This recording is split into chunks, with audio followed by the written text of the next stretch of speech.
thing, and we can use it to kind of detect leaks and where air flows in a building, so we can observe how the smoke flows. These up here are supplies, so they're pushing air into the building, and if you remember from the lecture on HVAC, the supplies is what's providing the air, hopefully fresh air, some outdoor air mix into it, so that we're reducing contaminants into the building. And you can see, if it's operating, how it flows. Supplies usually push the air across the ceiling. These diffusers usually do that. And you'll notice how it pushes then across the ceiling, and it kind of just rolls the air into the room. And you notice this room has several supplies into it. Our nearest return in this room, and you can stay where you are, but you can see from here, is right here. And you'll notice the air gets pulled up. We actually have quite a bit. We've got this thing over here that's actually interfering a little bit with the return. But you see how it pulls the smoke up into the space. But we can check for leakage around doors. Do you think the building's positive pressure or negative pressure? Which way is the smoke going? Is it going in or out? In. It's coming in. So when we talk about the pressurization of the building, if the building has positive pressure, it's pushing air out of the building. Right now, this building is negative pressurized. The air, at least around this door, is pulling back in to the building. So the pressure on the building right now is negative. People who operate buildings oftentimes adjust the pressure of the building depending upon the time of the year. When it's winter time and the air outside is cold and dry, and the air inside tends to be warm and moist, hopefully, if the heater's working. If we have positive pressure and the air is pushing out, it wants to push and push through the walls. And if we put warm, hot, moist air into the walls, what does that mean? Potential for mold growth. And we don't want that. So oftentimes operators of buildings will change the pressure in the wintertime so that the building is negatively pressurized. So the air is pulling in so that you're not pushing hot, moist air into the walls. Vice versa, in the summertime, the air tends to be hot and moist outdoors. And of course, we're air conditioning inside usually, so the air inside is cool and dry. And so you have the same problem, but this time it's the moisture wanting to come in from the outside in. And again, you can get the same kinds of problems. Mold inside your walls. So again, in the summertime, they usually operate buildings with positive pressure, pushing the air out of the building. Okay?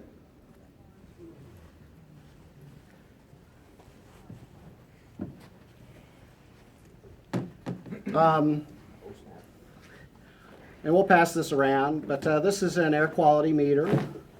Right now we're measuring carbon dioxide, and why do we measure carbon dioxide? So that we don't die? Carbon dioxide isn't deadly. Well, you breathe it out. You get a feel a lot of it, don't you? If it's displacing our regular air, it can be a problem. You're thinking of carbon monoxide. Oh, okay. Carbon monoxide, and they're different by one atom of oxygen. Carbon monoxide is a carbon and an oxygen atom. Carbon dioxide is a carbon and two oxygen atoms. But that's what you respire, and all living things respire. I should say all living animals respire carbon dioxide. What do the plants do with the carbon dioxide? Photosynthesis. Yeah, they take it up. They use the carbon and the carbon dioxide to make the leaves and make the wood and things like that. They utilize that carbon. And they produce oxygen that we breathe, so they're kind of reverse from us. But anyway, we're measuring carbon dioxide, and if you remember from the lecture, we want this carbon dioxide to be below, roughly, about 1,000 parts per million.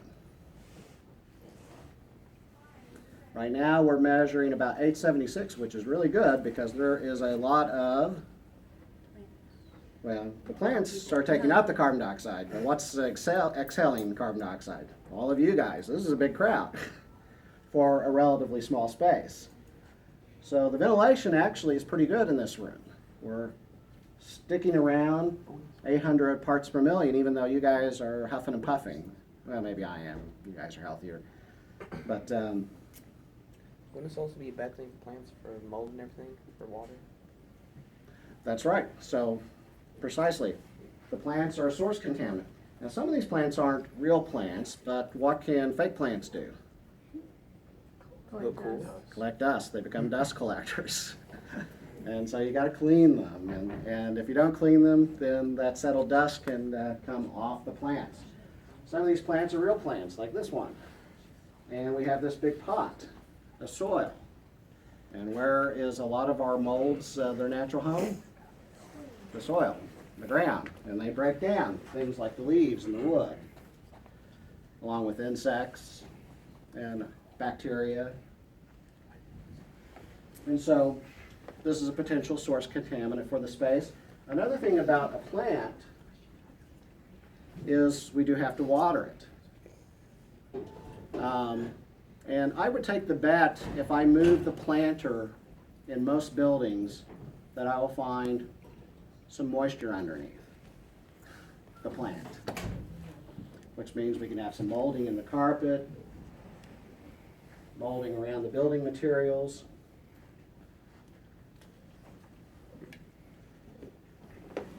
If you look along the wall here, and this is something I haven't noticed lately, but we have the baseboard here, which is probably PVC, polyvinyl chloride baseboard, could be rubber. Baseboard here, it's showing signs of cracking and checking and so forth, which indicates, I mean, this possibly can be because we've got some moisture issues going on there on the baseboard. So you guys might come here. We also see some chalking. This could be, so that if it's PVC, it usually has some calcium carbonate or talcum or things like that in it as a filler. And so it's coming out, and if you've ever seen patio furniture that's plastic, it's usually PVC. You've noticed it starts to chalk, gets kind of a chalky white surface to it, or vinyl siding. So we're seeing a little bit of that. So we might have a little bit of a moisture issue going on here, but we've got a lot of cracking here on the baseboard. And so that would be worthy of some more investigation, what's going on there, and whether or not we've got a moisture problem back behind that baseboard going on. And it could be because of, in part because of the plant. Not so much about water spillage, but this plant does become a moisture source. So it's respiring. You know all about transpiration from your biology and so forth, the water cycle. And the plant may be a source of maybe a little bit of moisture. We have a few plants in here. I mean, are plants bad indoors? Yes and no. Yes and no. I mean, if you manage them, you make sure, for example, water's not building up underneath the pot. If you keep the plant fairly disease-free. This is a fairly large pot. I'd be a little bit more less likely to put such a large pot, because this can support a lot of mold growth in this space. But yeah, I mean, some plants are okay, but you do have to maintain them. You have to make sure the moisture's not so much. Sometimes you go into homes that have a lot of plants. When police go into homes where they're growing marijuana, oftentimes there's mold all over the place, because there's so many plants. I mean, they got thousands of plants inside this space, and so the moisture is just really, really high. The humidity is very high, and so they have mold growing on the ceiling, on the floors, and the walls. I mean, it's visible. I mean, you can see mold and algae growing on the walls and floor and ceiling, and so it can build up. Oops. The other thing we're measuring here is relative humidity, so we want to make sure that the humidity stays good in the space. And we're actually climbing now. We're about 1,045, so the ventilation is beginning to maybe not match your respiration now. Temperature 75, which is in the comfort zone. The comfort zone is usually defined as between 68 degrees and 76 degrees. That's where humans feel kind of the most comfortable. Humidity is 36%. So we want humidity to be somewhere between 30% and 50%, or no more than 60%. 60%, we start getting a lot of problems. Between 50 and 60, problems start to build up a little bit. That's too moist. But when you get below 30%, we're actually uncomfortable when it's too dry. And so sometimes when people go to places where it's very, very dry, like Arizona and so forth, sometimes they complain about the air just feels thin and it just doesn't feel comfortable. We're not measuring any carbon monoxide, which is the other thing we're measuring at the moment. So that's good. Carbon monoxide is poisonous, and we wouldn't want to see much of that. Usually outdoors we'll see about 1 to 5 parts per million carbon monoxide. Indoors, usually about between 0 and 1% carbon monoxide. We actually breathe out just a little bit of carbon monoxide, so there's a little bit even just from our breath. And so, anyway, I'll pass that around. And while it's passing around, if you guys want to come down this way, we'll take another look. Be careful for the students.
Okay.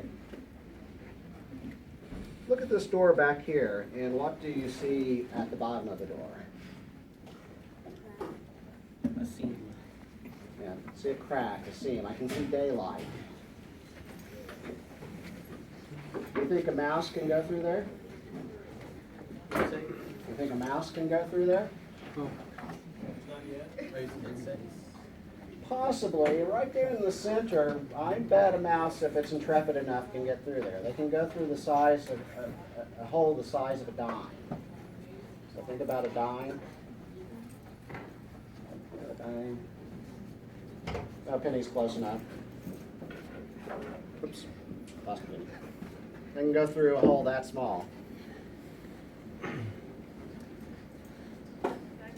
So they might be able to get through there.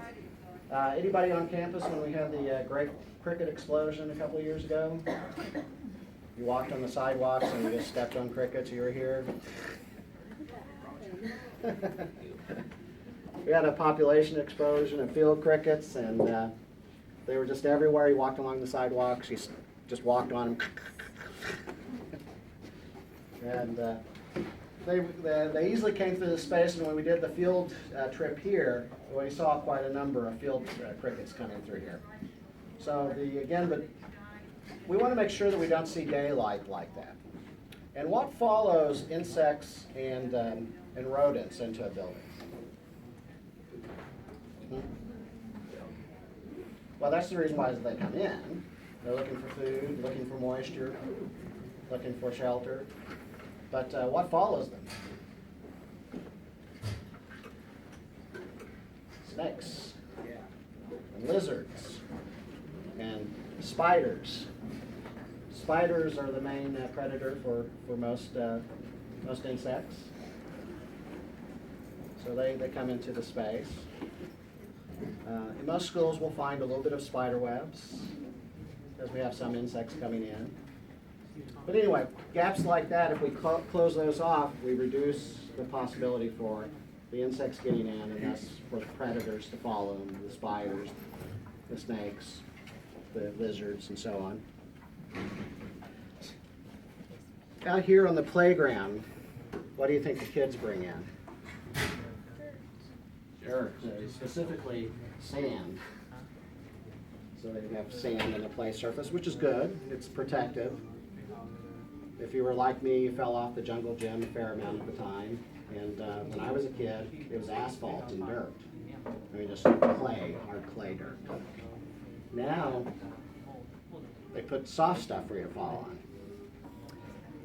But anyway, they track it in to the school, and it becomes a cleaning issue. See anything else contaminant issue-wise, or could be a problem? What do we have over here? We have a sink, so we have water. And what do all sinks do eventually? Leak. We have a refrigerator, which means we probably have food. We have microwaves. We have cabinets. And so all of these things can contribute to, this is one reason why a cockroach might want to be in this space, is because we've got food here. They might like coffee, so we've got a coffee pot. How many of you recycle your cans and bottles, Coke cans and so forth, drop them in things? The recycling bins in schools oftentimes are a little undercleaned. Cockroaches love high fructose corn syrup. I mean, that's like nectar to them. And so they love recycling bins, because they'll come in and drink the remainder of the Coke that you left in the can. And so, because you guys, the 6 p.m. class will be able to go into some of the classrooms, but but for you guys, we won't be able to go into any classrooms. What's one of the biggest issues, and we've talked about it a lot in the class, that we have in classrooms? The carpet. Huh? The carpet. Carpet can be. Clutter, yeah. The cleanability of classrooms.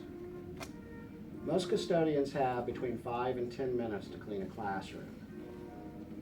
So they gotta empty the trash, do whatever vacuuming they're going to do or sweeping they're going to do, any mopping they need to do.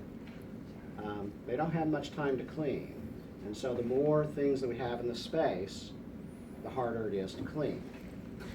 And so for schools, one of the bigger issues that we have is how cleanable is the classroom? How quickly can someone come in and actually effectively clean it? And by effectively clean, we mean remove contaminants. Remove all the chemicals, all the skin cells that we drop off our bodies. Remove whatever the field crickets and the cockroaches that come in and deposit. Remove the food crumbs, all of that stuff. How quickly can you clean that, really clean that room? And so the cleanability of the room becomes a big issue. And it's a problem in schools because we have a lot of curricular materials. The students have a lot of materials. I mean, you can see that they bring this stuff in every day. Which, by the way, what's the source contaminant that's coming in on these backpacks? Do you think any of these kids have dogs and cats at homes? Maybe hamsters, gerbils, guinea pigs, rats, cats. Yeah. So on their clothing, as well as on their backpacks and so forth, they're bringing contaminants from their home into the space. So for example, we oftentimes see that kids that are allergic to cat allergen, dog allergen, they sometimes, they don't have those pets in their home, but when they come to school, they have allergic reactions. Well, why are they having allergic reactions? There's no dogs or cats, but the allergen is coming in on the backpacks and so on.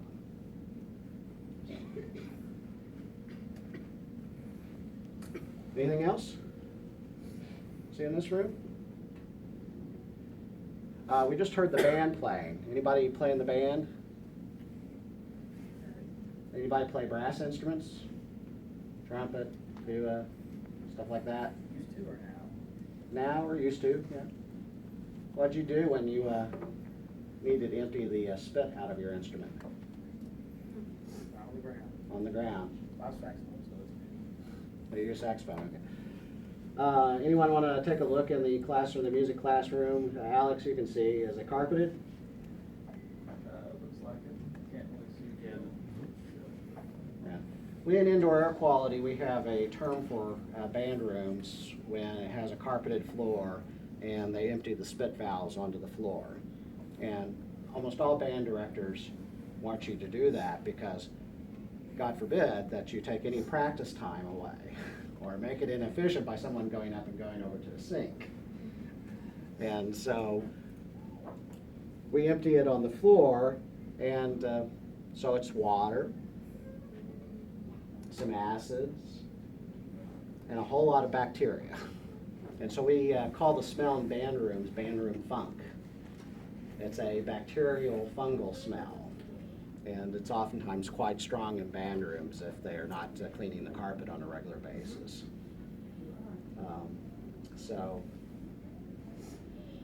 Any of you plan to become a band director? And by the way, band directors like carpeted floors because, well, soaks up. Yeah. obviously the spit, if it doesn't get soaked up, is a little gross. But yeah, it reduces the echo of the sound. So they don't like smooth surface floors. They like carpet because they're wanting to prevent all that reverberation going on in the room. So anyway, okay, we're going to swing around to the other side of the building.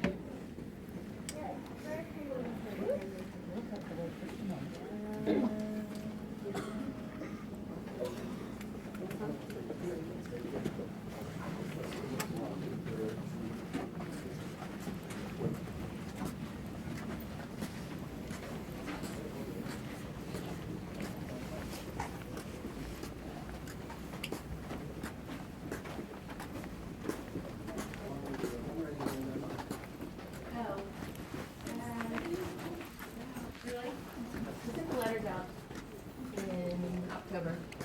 1st of October. You got more. Yes, it does.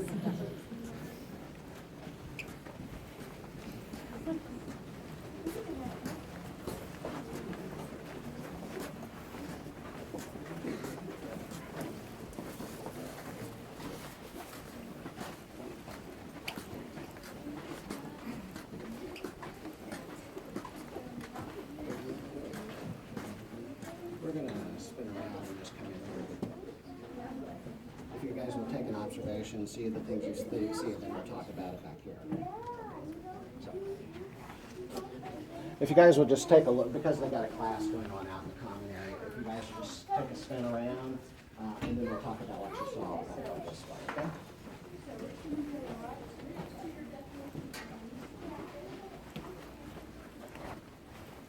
All right, go ahead and look. Right here? No, back there. Oh.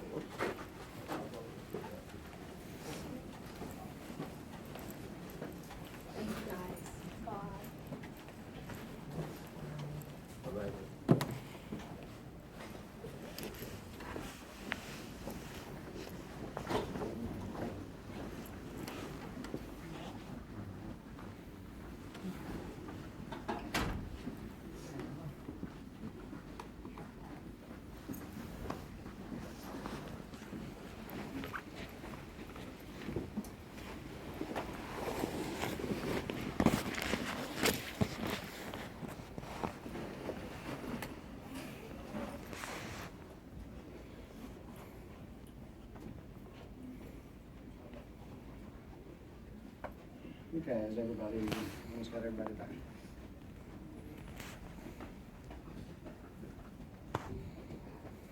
Okay, we just didn't want to hang in that area because they were doing a little class out in the common area, so that was good. But, so what did you guys see in terms of source contaminants in the common area there in the lower grades? Maybe the little plastic play toys. Plastic play toys. A little bit of clutter. Clutter, so it's kind of hard to clean. All those toys, imagine trying to clean all those surfaces. So what's another indoor air quality contaminant? We don't talk about it as quite as much in class, but what causes your nose to run and you feel bad? Germs. All the bacterial microbes and the viruses and so forth in the space. For those of you that may have young children, like just going through the room, you'll, or if you recall your younger days,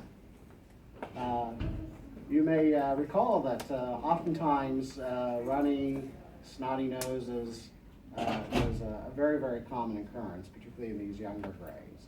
And part of it's just because of the ongoing exposure, because they're contacting a lot of surfaces.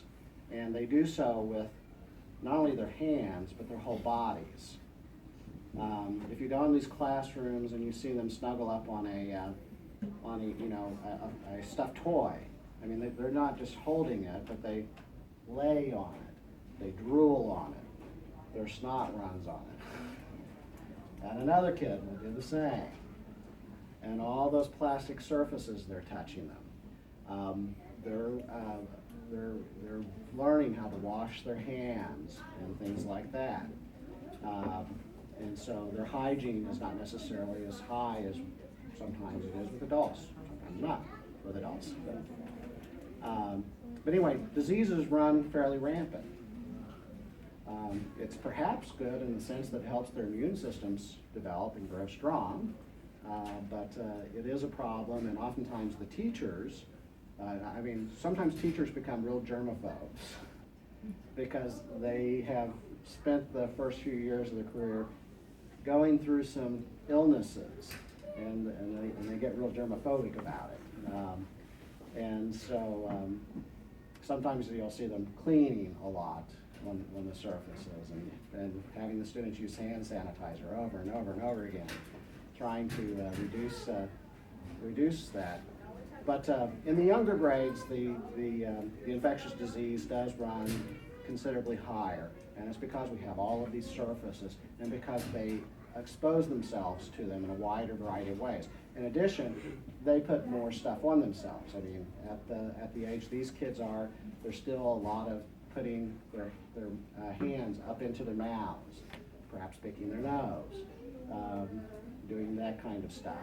And so we're getting a lot of exposure to germs in those spaces. And so the microbial exposure, and can those microbes go airborne? A lot of them can, yes. It depends on the nature of it. Some bacteria are fairly large. It might be as large as 30 microns in size.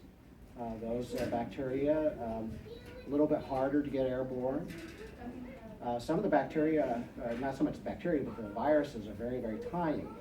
Do you think the tiny things can get airborne easily? Not necessarily. This surface of this desk, which feels so smooth, if we were to look at it under a high-powered microscope, we would see that it's filled with crevices and cracks. It would look like the Grand Canyon or the Rocky Mountains. And when you're a tiny little virus that's less than a micron in size, remember it's a millionth of a meter, all of a sudden you can get inside those cracks and crevices. I mean, for you, it is the Grand Canyon or the Rocky Mountains. And so you get down inside there, and so air movement may not disturb you as much. Also, what happens to a billboard on a beach that has a hurricane? Gets blown over. What happens if I take this little glass tube and stick it into the beach, into the sand in a hurricane? You think it'll blow over? Probably not. The surface area is very, very small.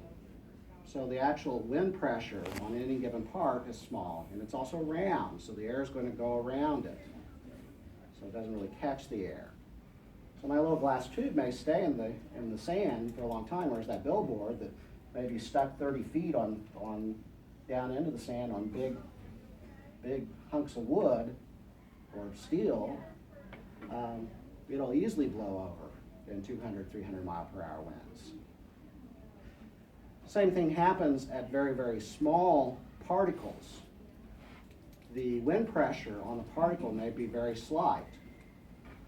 Very small particles also are much more stuck to the surface by static electric charges. And by, for those of you who do a lot of chemistry, there's things called van der Waals forces. And there's some other forces going on that may hold that particle to the surface. So the very large particles, so the bacteria that's 30 micron in size, and by large you still can't see it, but large for bacteria. And for the very, very tiny, the really tiny, very, very tiny viruses, they may not go airborne, but there's a lot of stuff that's in between. Flu virus is one of those. It's in between, and it easily will stay airborne. First of all, we expel it in sneezes and coughs, but also it'll resuspend off of surfaces. A lot of the bacteria, noroviruses, which is causes what we usually refer to as the 24-hour flu. So you have vomiting and diarrhea for a little bit of time. These things all are easily airborne. And so back here in this space, where we have these young students, and particularly as we move into the cold and flu season, you'll see more illness going on with the kids. And in part, it's because we have a lot of people, just like we have here. They're in a small space, and they're leaving more contaminants around because of the very nature of just being a young child. So that's another source of contaminant sources that we can write about. Any questions? No? If not, the afternoon's still lovely. You guys can go enjoy it.